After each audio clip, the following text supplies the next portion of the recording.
Transactions ఉండవు. మీ అందరితో కూడా చాలా మందితో నాకు సన్నిహిత సంబంధాలు ఉంటాయి. సన్నిహిత సంబంధాలు ఎప్పుడు కూడా తప్పు కూడా కాదు.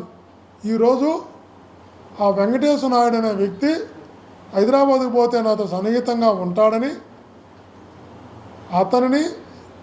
అతని శ్రీమతిని ఇద్దరిని తీసుకెళ్ళి 2 రోజులుగా టార్చర్ చేస్తున్నారు సిట్ ఆఫీసులో. నేను నిన్నే చెప్పా, బాబు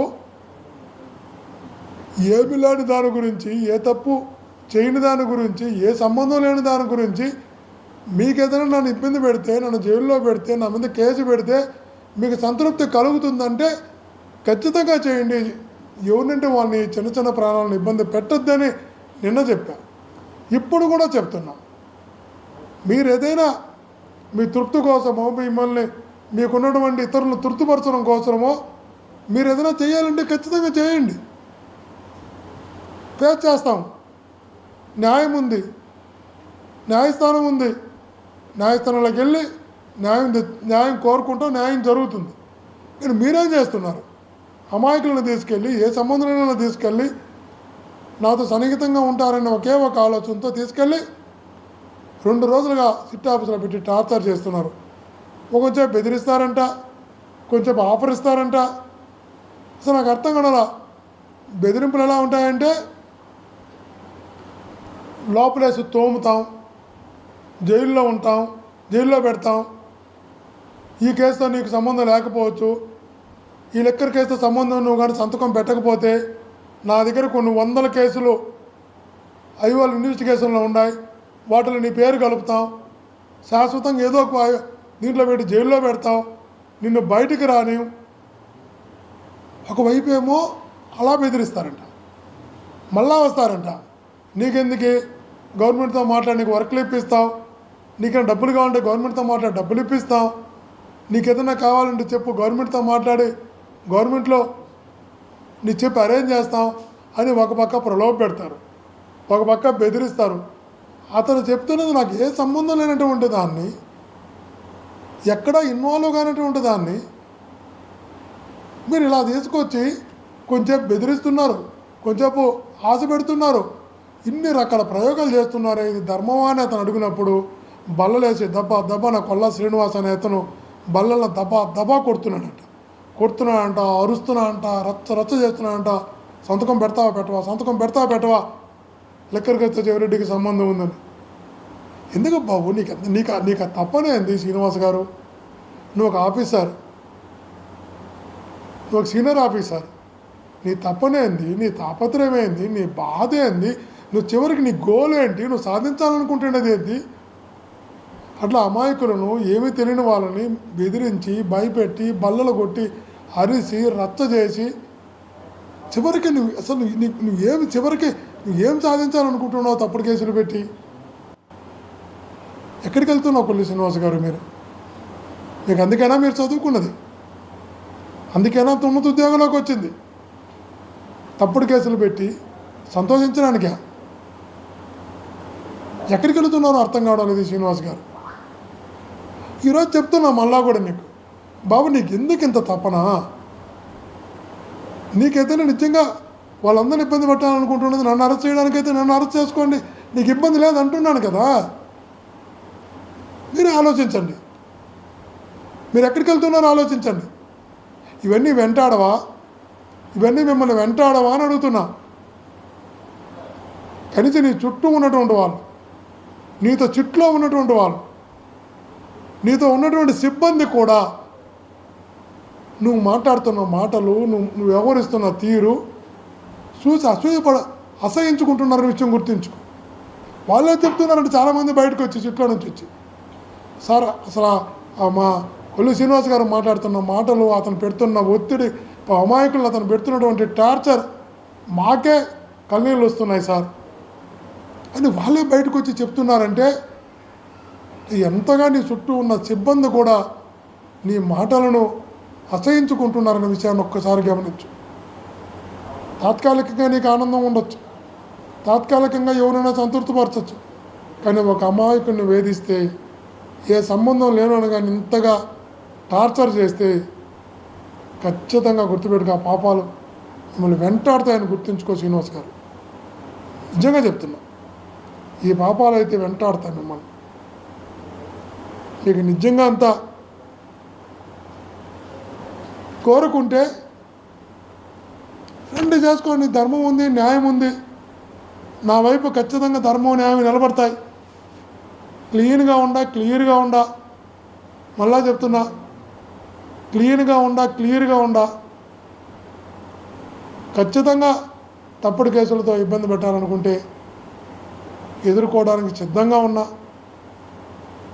ఇప్పుడు కూడా విజ్ఞప్తి చేస్తున్నా, అమాయకులను, చిన్న ప్రాణాలను మానసికంగా శారీరకంగా వేధించి చంపేయకండి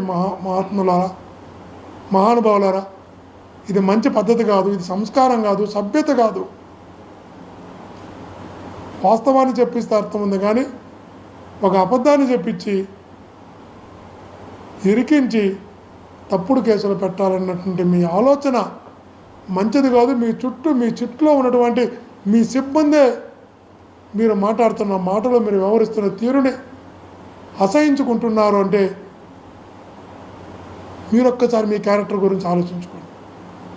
ఇది మంచిది పద్ధతి కాదు అని, ఇది భవిష్యత్తులో మంచిది కాదు అని ఇప్పటికైనా మనిషిగా ఆలోచించమని, ఒక అధికారిగా విలువలతో కూడినటువంటి వ్యవహార శైలి ఉంచుకోమని మీ ద్వారా మరలా విజ్ఞప్తి చేస్తుంది. అదే చెప్తాం కదా, వాళ్ళు ప్రతి ఒక్కరూ ఎవరైతే అక్కడ నరకం అనుభవిస్తున్నారు, ఎవరైతే వాళ్ళు పెట్టేటువంటి టార్చర్ అనుభవిస్తున్నారు, వాళ్ళందరూ బయటకు వచ్చిన తర్వాత నాకు తెలిసి అందరూ ఖచ్చితంగా కోర్టులోకి వెళ్ళి రిట్ పిటిషన్ వేసి అఫిడవిట్ వేసి జరుగుతున్న వీళ్ళు పెట్టిన ప్రతి అరాచకాన్ని ఖచ్చితంగా న్యాయమూర్తి ముందర చెప్తారు, న్యాయమూర్తి ముందర రికార్డ్ చేయిస్తారు, ఖచ్చితంగా కోర్టులో కేసు కూడా వేస్తారు.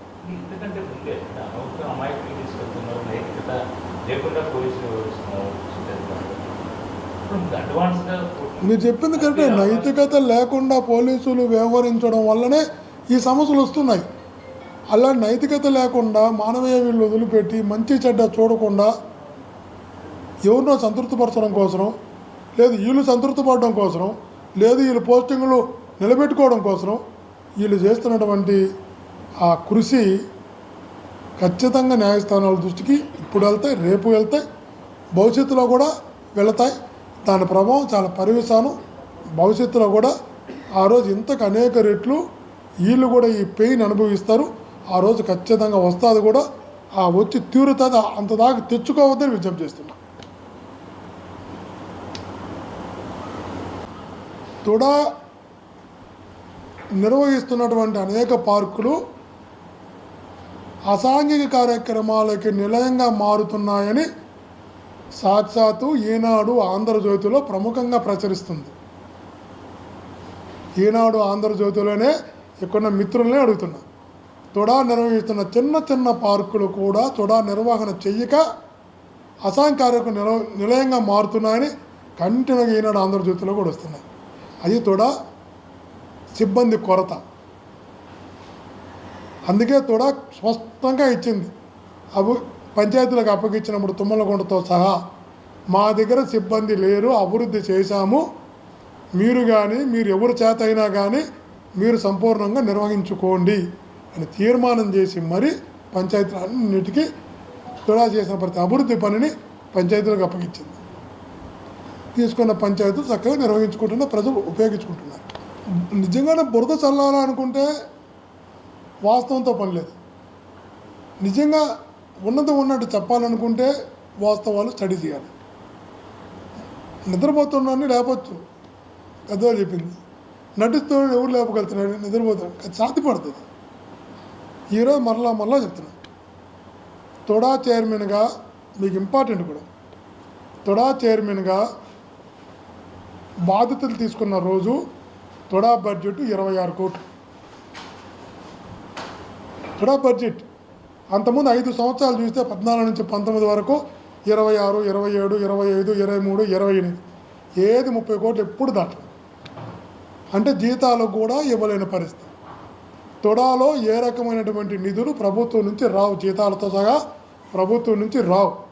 తుడానే సంపాదించాలి, తుడానే జీతాలు ఇవ్వాలి, తుడానే అభివృద్ధి చేయాలి పల్లెలను కావాలంటే. అలాంటి పరిస్థితుల్లో తుడా చైర్మన్గా నేను బాధ్యత తీసుకున్నాను. అడిగాను తుడాలో ఏంది పరిస్థితి అని అడిగా.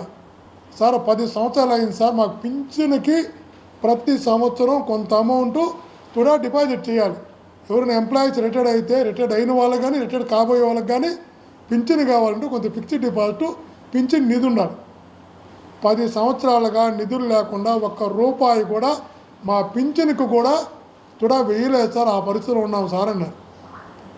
అలాంటి పరిస్థితిలో ఉన్న తుడాని బాధ్యతలు తీసుకున్న తర్వాత తుడాని అభివృద్ధి చేశా, ఆదాయాన్ని సమకూర్చా, తుడా పరిధిని 1.5 నియోజకవర్గం ఉన్న తుడా పరిధిని 9 నియోజకవర్గాలకు విస్తరింపజేశా. 100 స్క్వేర్ మీటర్లు ఉన్న తుడా నిధిని 1000 స్క్వేర్ కిలోమీటర్ తీసుకొచ్చా. నెల్లూరు కింద ఉన్న శ్రీ సిటీని, నెల్లూరు అర్బన్ డెవలప్మెంట్ అథారిటీ శ్రీ సిటీని తుడా కిందకి తీసుకొచ్చా. చట్టం చేసి తుడా చైర్మన్కి ఉన్న టీటీడీ బోర్డు మెంబర్ని తీసేస్తే మరలా చట్టం చేయించి తుడాకి టీటీడీకి అనుబంధాన్ని కలిపా. అంటే తుడా చైర్మన్కి టీటీడీ ఎగ్జిక్యూటివ్ బోర్డు మెంబర్గా తీసుకొచ్చింది తెలుగుదేశం పార్టీ తీసేస్తే మళ్ళీ జగన్మోహన్ గారి ప్రభుత్వంలో మేమన్న విషయాన్ని కూడా గమనించమంటున్నా. తిరుమలలో తుడాకి గెస్ట్ హౌస్ తీసుకొచ్చా.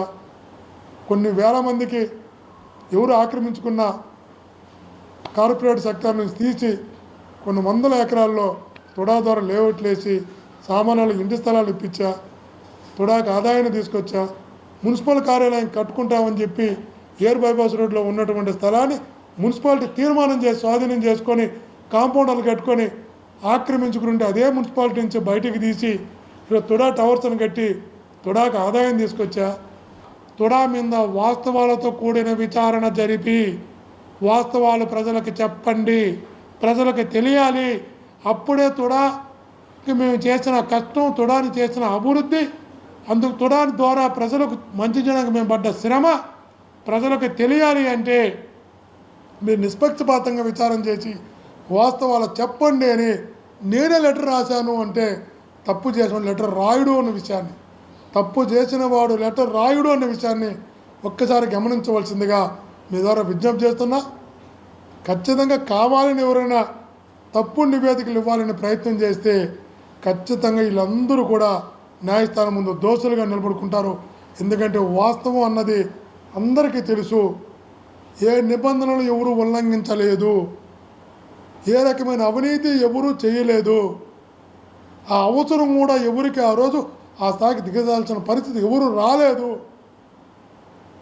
రాజకీయం కోసం రాజకీయ మా నాయకులు మాట్లాడచ్చే తప్ప అధికారులు వాస్తవాలతో కొన్ని నివేదిక కాకుండా అవాస్తవంతో కొన్ని నివేదిక ఇచ్చి తప్పు చేయకండి అని కూడా విజ్ఞప్తి చేస్తున్నాం.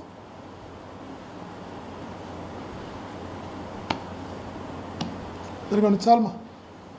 ఇంకోటి కూడా మనం మర్చిపోయినా, దీనికి సంబంధించి వాళ్ళకి మాట అన్నారు, ఎంపీడీ వాళ్ళకి నిధులు ఎలా ఇచ్చారు, ఎంపీడీ వాళ్ళ ద్వారా ఎందుకు నిధులు బదలాయింపు చేయాల్సి వచ్చింది అని. ఎస్, ఒక్క వర్కు 2 వర్కులు 100 వర్కులా కాదు, వేలల్లో వర్కులు పిలిచాం. వేలల్లో వర్కులు పిలిచినప్పుడు అన్ని వేలల్లో పిలిచినటువంటి వర్కులు అంత సిబ్బంది తుడాకు లేరని తుడా వీసీ గారు కూడా మనకి సిబ్బంది లేరు కాబట్టి మనము ప్రభుత్వ సపోర్ట్ తీసుకుందామనే ఆలోచనతో ప్రతి ఎంపీడీఓ కంట్రోల్లో అనేక ఇంజనీరింగ్ డిపార్ట్మెంట్లు ఉండడం, ప్రతి గ్రామానికి ఒక ఇంజనీరింగ్ అసిస్టెంట్ ఉండడం, కొన్ని వందల మంది ఇంజనీరింగ్ అసిస్టెంట్లు సిబ్బంది గవర్నమెంట్లో ఉండడంతో, మండల పరిస్థితిలో ఉండడంతో మండలాలకి డబ్బులు ఇచ్చి వాళ్ళ ద్వారా అభివృద్ధి చేయించడం జరిగింది. చేసిన ప్రతి అభివృద్ధి రోడ్డుపైన ఉంది, కనబడుతూ ఉంది. చేసిన ప్రతి పని పల్లెలో కనబడుతూ ఉంది. మీరు వెళ్ళి పరిశీలించి మాట్లాడండి. ఒకవేళ అలా బదలాయింపు చేయడమే తప్పు మండలాలకని మీరు కానీ చెబితే, మేము అధికారంలోకి రాకముందు, మేము చైర్మన్ కాకముందు సాక్షాత్ ఆనాటి ముఖ్యమంత్రి చంద్రబాబు నాయుడు గారి ఆదేశాలతో మేమన్నా తుడా పరిధిలో ఉన్న మండల పరిస్థితులకు నిధులు ఇచ్చాం. తుడా పరిధిలో లేనటువంటి పుట్టపర్తి అర్బన్ డెవలప్మెంట్ అథారిటీకి నిధులు ఇచ్చింది తుడా. అర్బన్ గ్రీనింగ్ కార్పొరేషన్కి విజయవాడలో ఉన్న దానికి నిధులు ఇచ్చిన తోడా ఎక్కడో కేంద్ర ప్రభుత్వానికి సంబంధించిన ఎయిర్పోర్ట్ అథారిటీ ఆఫ్ ఇండియాకి నిధులు ఇచ్చింది గత ప్రభుత్వంలో తోడా. చివరికి ముఖ్యమంత్రి గారు హెలిప్యాడ్లు నిర్మించడానికి ఆర్ఎన్బికి నిధులు ఇచ్చింది తోడా. ఏమి తుడాతో సంబంధం లేవో తుడా పరిధిలో ఉండవు. అలా చేసినప్పుడు అది తప్పు లేనప్పుడు తుడా పరిధిలో ఇచ్చిన తప్పుని మీరు ఎలా మాట్లాడతారు? ఇంకోటి అడిగారు, తుడా చేసిన అభివృద్ధి పంచాయతీలకు ఎందుకు ఇచ్చారు, తుమ్మలగుంట్లో చేసిన అభివృద్ధి గ్రామ పంచాయతీకి ఎందుకు ఇచ్చారు అని. నేను దానికి ఒకటి అడుగుతున్నా మిమ్మల్ని. గత ప్రభుత్వంలో కాళహస్తిలో డెవలప్ చేసాం ఒక పార్క్. ఆ పార్క్ బ్రహ్మాండంగా డెవలప్ అయ్యింది. ఆ పార్క్ని ఎన్టీఆర్ పార్కుగా నామకరణం చేసి అప్పుడు ఎమ్మెల్యే గోపాలకృష్ణారెడ్డి గారు మున్సిపాలిటీకి తీసుకున్నాడు. మీకు తుడాకొద్దు మాకు ఇవ్వండి అని. అదే మున్సిపాలిటీకి ఇచ్చారు. అది మున్సిపాలిటీ నిర్వహణలో ఉంది. అదే నగర్లో పార్క్ డెవలప్ జరిగింది. అదే నారాయణవనంలో పార్క్ డెవలప్ జరిగింది. అదే కాళహస్తిలో స్వర్ణముఖి